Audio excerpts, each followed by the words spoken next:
Hello and welcome to this edition of Wineskins, a program that features reflections on the lives of the saints and sacred scriptures, along with information on topics and issues from a Catholic perspective. I'm Father Jim Korda.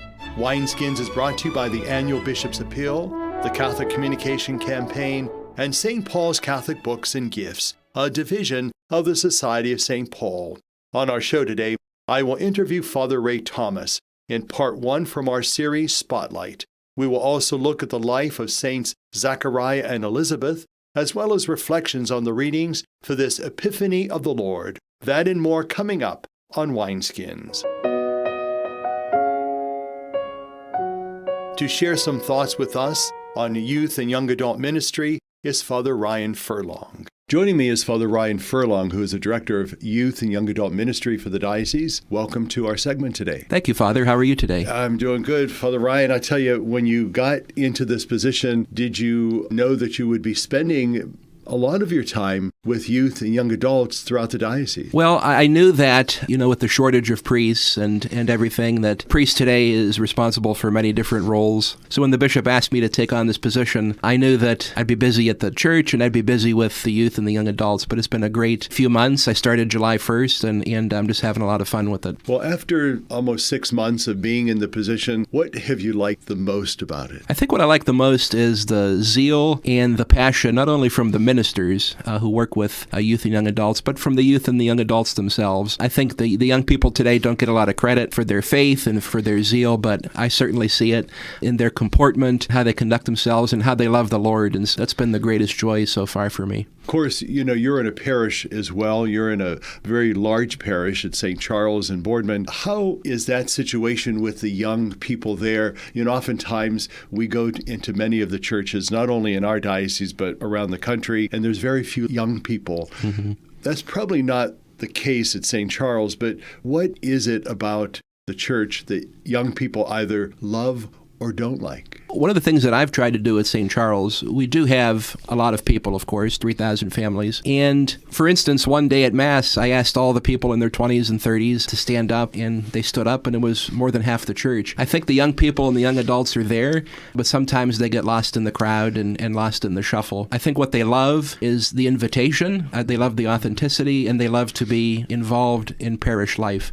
I think what they don't like is sort of being relegated to a section in the bulletin, or, this is strictly for youth and young adults. It's great to have those events, but ultimately it's great to expose them to the entire life of the parish. And I think if you send out that invitation, they will respond. I think that's a great point. It's interesting as young priests, and I go back over 40, almost 43 years for myself, looking at my early years as a priest, being really involved with the youth and youth ministry and the young adults. But as you get older, you tend to kind of shy away from some of that. What advice can you give to us priests, us older priests, about working with the youth? I think one of the big things is it's so inspiring. As you get older and you get more set in your ways, you're sort of on a routine, and with youth and young adults, there is no routine. I think, and this was true even with when I used to teach school, I think the young keep you young. I think the youth keep you energized and keep you focused. And I think no matter what age you are, it's great to work with them and their newness and their approach, their excitement. I think it's great for all ages alike. I'd like to go back to something, and that's oftentimes we talk about the youth and the young people as the future of the church, but they are the church right here, right now. Mm-hmm. Talk a little bit about that. That's a great point, and that's the cliche, you are our future, the children are our future. But, the young families, those in their 20s and 30s,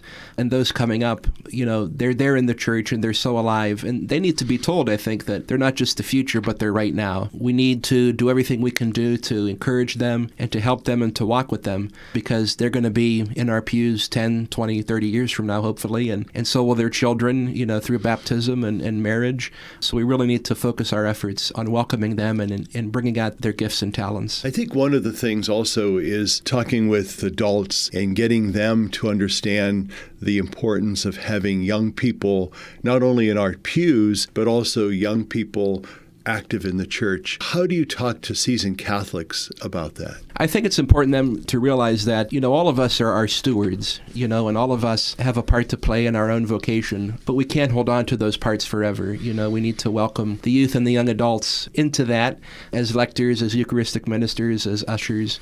And I think when we all work together, we all have the same goal in mind. I think the older generation will warmly welcome them, and they have. I've seen that. And it's all about relationship. And if you can build those strong relationships, then I think that's the key. Just one final thought as we close the segment today.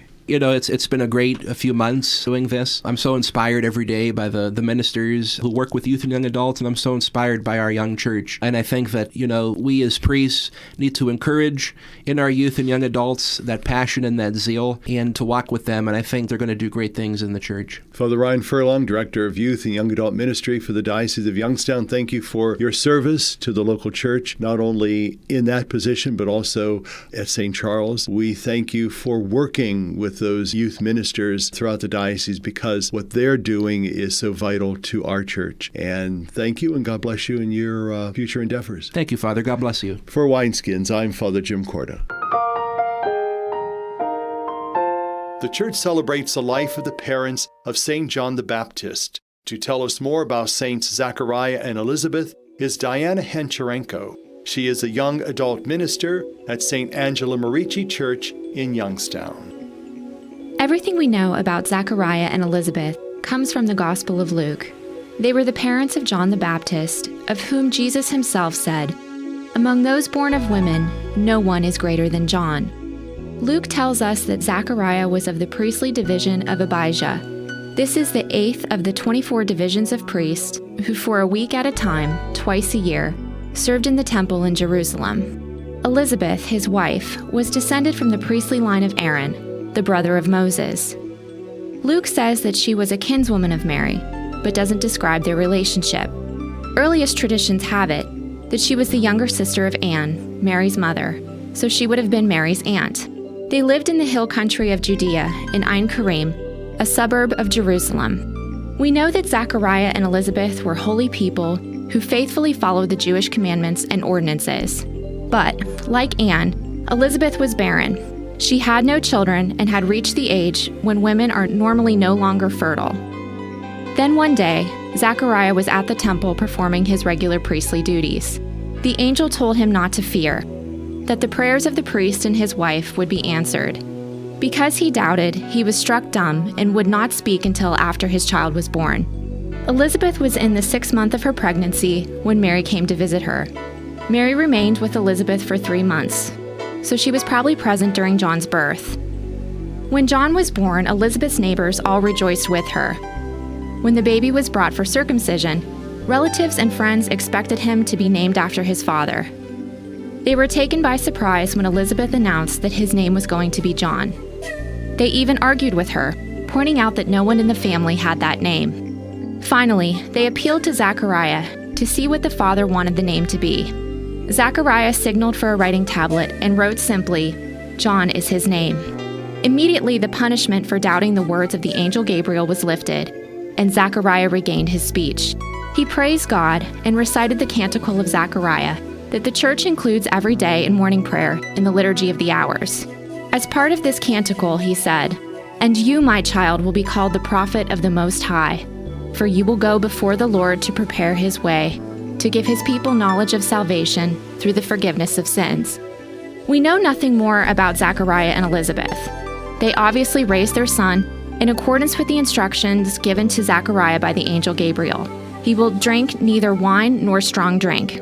Luke says further, John grew and became strong in spirit, and he was in the desert until the day of his manifestation to Israel. The church observes the feasts of Saint Zechariah and Elizabeth on November 5th. For Wineskins, I'm Diana Hancharenko.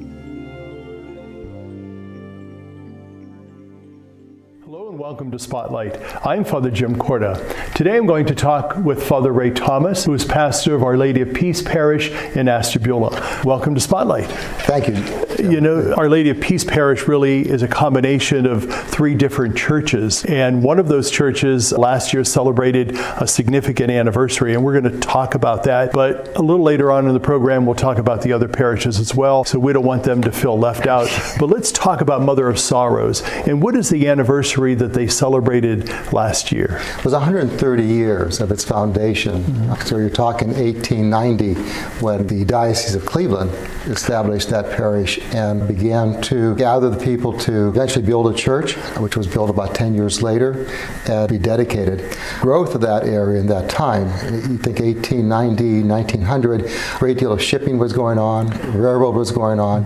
There was significant income in that area. So when you look at Mother of Sorrows Church building, built in 1890, if I got my notes right, 1900 actually, 10 years after its foundation. It's a grand building. I mean, you look at that and you think, how did they ever build something like this? Yeah. But it's a large stone on the outside and just exquisite architecture on the inside. It really is just one of the grandest looking church buildings between Cleveland and Erie. You know, it's interesting when we talk about the foundation and the beginnings of the Catholic Church in Ashtabula County, it really goes back to St. Mary's in Conneaut, which was really the first foundation of the Catholic presence.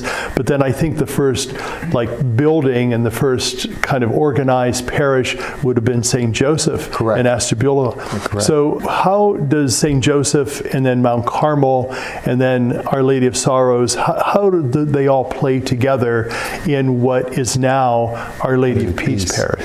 Well, as you said, St. Joseph was built early on, closer to the town area when the town was developing and growing. And then as the harbor area began to grow and develop, there was need for another church, and the Catholic population had grown quite a bit, and a significant number of people coming into this country to help build and work the railroads and the shipping. With the industry that was in that harbor area, as I said earlier, was just built as a significant church.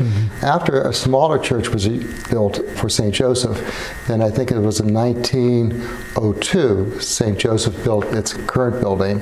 So they were building pretty much, and you had two good-sized populations with a lot of income coming in to build two very beautiful-looking buildings. And what's interesting, I believe the architect that built Mother of Sorrows Church was also the architect at St. Joseph Church. Yeah. And when you look at St. Joseph, you see the same lines and style in a little bit smaller fashion than the one that was done over at Mother of Sorrows. You know, it's interesting because as you were talking about the two parishes that were built by the same architect, if I understand correctly, the third parish, Mount Carmel, its original church, was also built by the same architect. Obviously, the new church is totally different in style, being much more modern and updated. But that was built like in 1972. You keep in mind that there was a 1902 church building built on Columbus Avenue. As the Italian immigrants began to come in those early 1900s, pastor of Mother of Sorrows thought it might be valuable for them to have their own church where they can use the Italian language and build something up on their own. So Mount Carmel became somewhat of an outgrowth of the Mother of Sorrows, maybe a mile from where the Mother of Sorrows Church is. And it was somewhat of an A-frame wooden structure, and it served the Italian community there till about 1974 when the current church was built. But so as a result now we have in the 1974 building, very contemporary in style and beautifully done. You know, a little bit of stained glass in it, the semi-circular type of structure in the sanctuary, and a significant stone altar that is there to stay forever, so to speak, was the way it was planted. So right now we have three grand-looking churches serving the Catholic population in Ashtabula and the surrounding area. One of the interesting things that happened almost almost every year up in the harbor is the blessing of the fleets, and I know the parishes are involved in that, and especially Mother of Sorrows. How do they get involved in that, and what is significant about that? Father Walter Martin, I believe, was a pastor back 50 years ago, or 70 years ago, when they began to do the first blessing of the fleet. And again, many of the members of the parish worked in the docks, worked on the ships, and they were even building ships in those days in that area. And I think as he saw spring coming on and the men going out on those ships, be a wise thing to ask God's favor and blessing over them as they began to do the shipping or go out on the ships. So I believe it was begun like in March, as the thaw began to happen on the lake and the ships were able to go out again. He established the blessing of the fleet and sent the ships out with their cargo and their people to go mainly, I think, to Toledo, to Canada, to pick up the iron ore, to bring back into the harbor, to be shipped down to Youngstown in the Pittsburgh area for the steel mills back in those days. Does that blessing continue today? It does. Okay. Right now, we've done it as a parish for a number of years. With tightness of our own schedules, some of the ministers in the local area have also helped with it. Sure. More recently, one of the deacons has done it for us, but not so much in the spring anymore. It's done around Memorial Day, so as the summer boating begins getting out. Because the reality today, there's one or two ships that come in on occasion, and it's not the large production that they had back in the early 1900s and in the 1950s. We know that Mother of Sorrows, who's celebrating their significant anniversary last year, also is on the National Registry. And that's really significant for any building, and I think especially for one of our church buildings. And when we come back from our break, we're going to talk specifically about that to know what's all involved with the church getting on the registry, how is it maintained, how is it supported, and what is significant about that. For more information and to listen to Wineskins, visit the website of the Catholic Diocese of Youngstown at www.doy.org. Stay with us. We'll be back in a moment. Hello, I'm Bishop Dave Bonner of the Diocese of Youngstown. Christmas is a blessed time to remember the miraculous gift of God's love in Jesus, the newborn King. We recall the angel's message announced over 2,000 years ago. Today, in the city of David is born to you a Savior, who is Christ the Lord. As we celebrate His birth, may His gifts of love and peace be born again in our hearts and homes this Christmas season. The First Sisters of the Humility of Mary came together in France in 1854. In their rule, approved by the Bishop of Nancy in 1858, the founding sisters gave expression to their faith and their lived experience. The entire community came to the United States of America in 1864, including 9 professed sisters, 2 novices, 3 orphan girls, and Father John Joseph Begel, the spiritual director for the little community, and their ecclesial liaison. In regard to the Eucharist, their rule, translated into English in 1877, clearly stated that they will love and serve Jesus Christ in His real and natural body, that is to say, the Holy Eucharist, in His temples. And they will serve Him in His mystic body, their neighbors, who are His members. The personal experiences of the First Sisters of the Humility of Mary was one of wonder and reception of God's gratuitous gift of love in the person of Jesus Christ. This lived experience was also one of meeting Jesus in the sacrament of the Eucharist and of meeting and serving Him in the sacrament of their neighbor.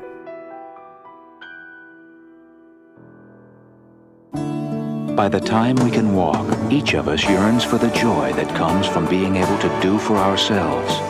Church World Service believes that being self-reliant is a joy everyone should share. So around the block or around the world, share the joy.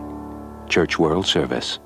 The song we have for you today is from the CD called Hymns of Worship. It is by Fernando Ortega.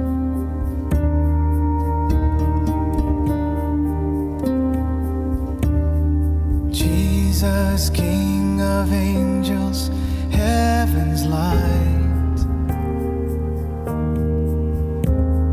shine your face upon this house tonight. Let no evil come into my dreams. Light of heaven, keep me in your peace. Remind me how you made dark spirits flee and spoke your power to the raging sea, and spoke your mercy to a sinful man. Remind me, Jesus, for this is what I am. The universe is vast beyond the stars, but you are mindful when a sparrow falls, and mindful of the anxious thoughts that find me, surround me, and bind me.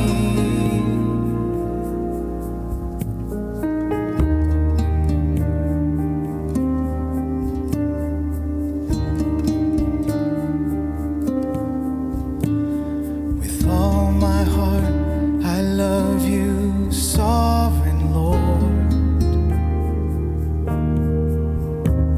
Tomorrow let me love you even more, and rise to speak the goodness of your name, until I close my eyes and sleep again. The universe is vast beyond the stars, but you are mindful when a sparrow falls, and mindful of the anxious thoughts that find me, surround me, and bind me. Jesus, King of angels, heaven's light, hold my hand and keep me through this night.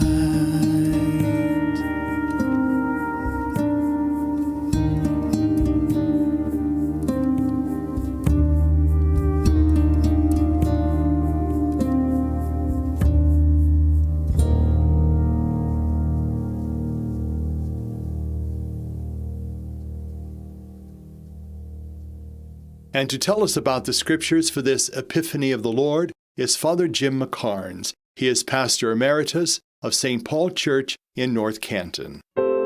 Twinkle, twinkle, little star, how I wonder what you are. Up above the world so high, like a diamond in the sky. Long before Jane Taylor composed her nursery rhyme, The Star, St. Matthew had written about a star that twinkled across the heavens, enticing wise men from the Orient all the way to Bethlehem.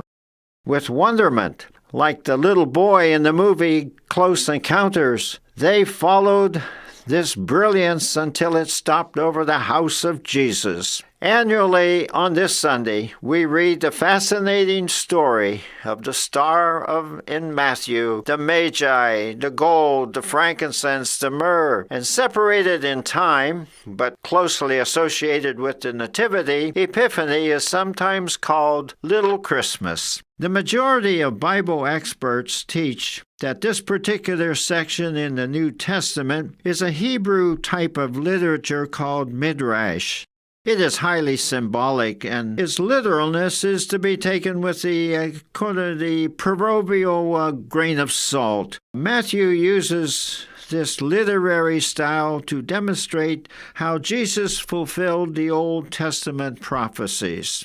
Later tradition has continued to read these chapters in this way. Note that Matthew does not say that Magi were kings, or really that they were not even three. Those details have been added later by folklore and tradition. Matthew intends to show in this passage that Jesus did not only come as descendants of Abraham, but he was a man for all nations. The Magi traveled as proxies for the Gentile people, and their gifts were donated remotely in our names. The Epiphany celebration, furthermore, presents jarring differences between wise people and foolish people, how they search for Jesus. With faith, the king-sized men searched the heavens, and they were granted a vision of light. With a dream to fulfill, they began their spiritual pilgrimage. Each of us has a dream to dream and a star to follow. Take example the evil Herod. However, he had no faith in the spiritual world. He was a fearful man. Only insincere did he ask questions about Jesus. He saw no guiding star.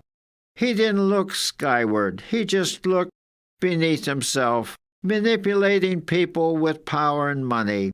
He was afraid to dream a happy dream.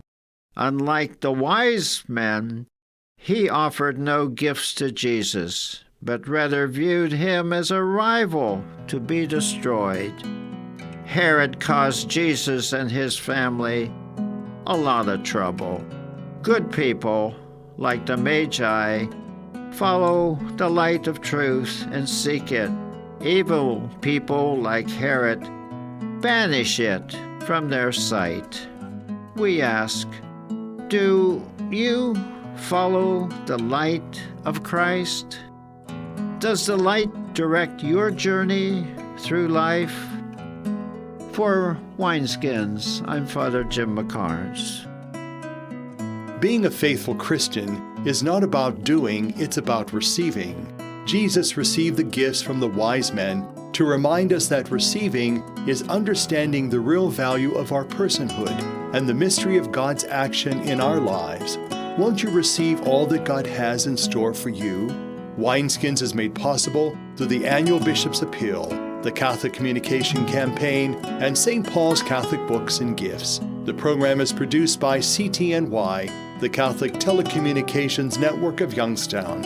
I'm Father Jim Korda, saying thank you for being with us. Have a blessed week. And we of CTNY want to express our best wishes to our Orthodox sisters and brothers as they celebrate Christmas. What have you done for your marriage today? I gave my wife a hug this morning. I told her I love her. I did her hair this morning. I think it looks pretty good. I cooked my husband's favorite breakfast. I bought her an orchid. What have I done for my marriage today? I sent my husband a love email. I read the newspaper to my wife, and it cracked her up. But she's still laughing. What have you done for your marriage today? Make a change for the better. Need help? Go to foryourmarriage.org, a message from the Catholic Church. They say America is the land of opportunity, but for some, life isn't so easy. Right now in America, 1 in 6 children lives below the poverty line. That's nearly 13 million children of all races, all across our country. Where do you draw the line and get involved? You can make a difference in more ways than you think. Go to povertyusa.org today, because 1 in 6 children in poverty is one too many. A message from the Catholic Campaign for Human Development.